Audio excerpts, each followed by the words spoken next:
ನಮಸ್ತೆ, ನಾನು ನಿಮ್ಮ ಮಂಜು ಪ್ರಸಾದ್. ನಮ್ಮೊಂದಿಗೆ ಡಾಕ್ಟರ್ ಎನ್ ರಮೇಶ್ ಸರ್ ಅವರು ಮುಖ್ಯ ಅತಿಥಿಯಾಗಿ ರೈಸ್ ಟಿವಿಗೆ ಆಗಮಿಸಿದ್ದಾರೆ.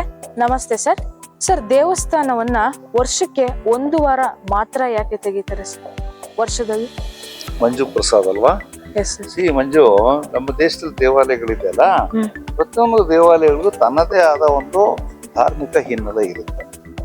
ಈ ಹಾಸನಾಂಬೆ ದೇವಾಲಯದ ವಿಶೇಷತೆ ಏನಪ್ಪಾ ಅಂತಂದ್ರೆ, ಈಗ ನಮ್ಮ ಹಿಂದೂ ಕ್ಯಾಲೆಂಡರ್ ಅಲ್ಲಿ ಆಶ್ವೇಜ, ಕಾರ್ತಿಕ ಅಂತ ಎಲ್ಲ ಕೇಳಿದ್ಯಲ್ಲ ನೀನು. ಹಾಗೆ ಆಶ್ವೇಜ ಮಾಸ ಅಂತಂದ್ರೆ ಏನಪ್ಪಾ ಅಂತಂದ್ರೆ, ನವರಾತ್ರಿ ಹಬ್ಬ, ಬೊಂಬೆ ಹಬ್ಬ ಆದ್ಮೇಲೆ ದೀಪಾವಳಿ ಬರೋಕ್ ಮಧ್ಯದಲ್ಲಿ ಆಶ್ವೇಜ ಮಾಸ ಹುಣ್ಣಿಮೆ ಅಂತ. ಹುಣ್ಣಿಮೆಯ ನಂತರ ಬರ್ತಕ್ಕಂಥ ಗುರುವಾರ ದಿವಸ ಟೆಂಪಲ್ ಓಪನ್ ಆಗುತ್ತೆ. ಅದಾದ್ಮೇಲೆ ದೀಪಾವಳಿ ಹಬ್ಬ ಆಗಿ ಮಾರನೇ ದಿವಸ ಅದು ಕ್ಲೋಸ್ ಆಗುತ್ತೆ. ಇದು ಟೆಂಪಲ್ ಟ್ರೆಡಿಷನ್. ಎಕ್ಸಾಕ್ಟ್ ಆಗಿ ವಾಟ್ ಈಸ್ ದ ರೀಸನ್ ಅಂತ ಅನ್ನೋದಕ್ಕೆ ಯಾವುದೇ ಒಂದು ಆಧಾರ ಇಲ್ಲ. ಅದಕ್ಕೆ ಅನ್ನೋದಕ್ಕೆ ಯಾವ ಆಧಾರ ಇಲ್ಲಿ ತನಕ ಸಿಕ್ಕಿಲ್ಲ. ಇದು ಟ್ರೆಡಿಷನ್. ಇದು ದೇವಾಲಯ ಆರಂಭ ಆದಾಗಲೇ ಹಿಂಗೆ ನಡ್ಕೊಂಡ್ ಬಂದಿದೆ, ಈಗಲೂ ಹಂಗೆ ನಡ್ಕೊಂಡು ಹೋಗ್ತಾ ಇದೆ.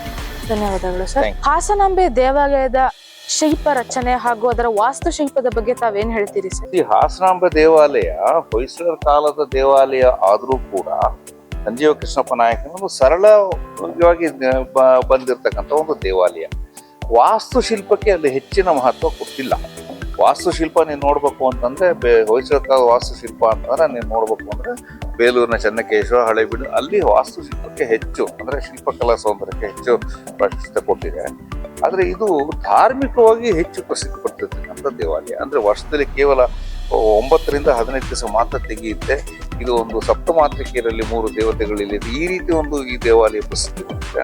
ವಾಸ್ತುಶಿಲ್ಪ ಅಂದ್ರೆ ಶಿಲ್ಪಕಲೆಗಳಿಗಿನ್ನ ಧಾರ್ಮಿಕವಾಗಿ ನಂಬಿಕೆ ವಿಚಾರದಲ್ಲಿ ಇದು ಹೆಚ್ಚು ಪ್ರಸಿದ್ಧಿ ಪಡೆದಿದೆ. ಧನ್ಯವಾದಗಳು ಸರ್, ತಮ್ಮ ಅಭಿಪ್ರಾಯವನ್ನು ಹಂಚಿಕೊಂಡಿದ್ದಕ್ಕೆ ಧನ್ಯವಾದ. ಮುಂದಿನ ಸಂಚಿಕೆಯಲ್ಲಿ ಹಾಸನಾಂಬೆಯ ಬಗ್ಗೆ ಮತ್ತಷ್ಟು ಮಾಹಿತಿ ತಿಳ್ಕೊಳ್ಳೋಣ. ಧನ್ಯವಾದಗಳು.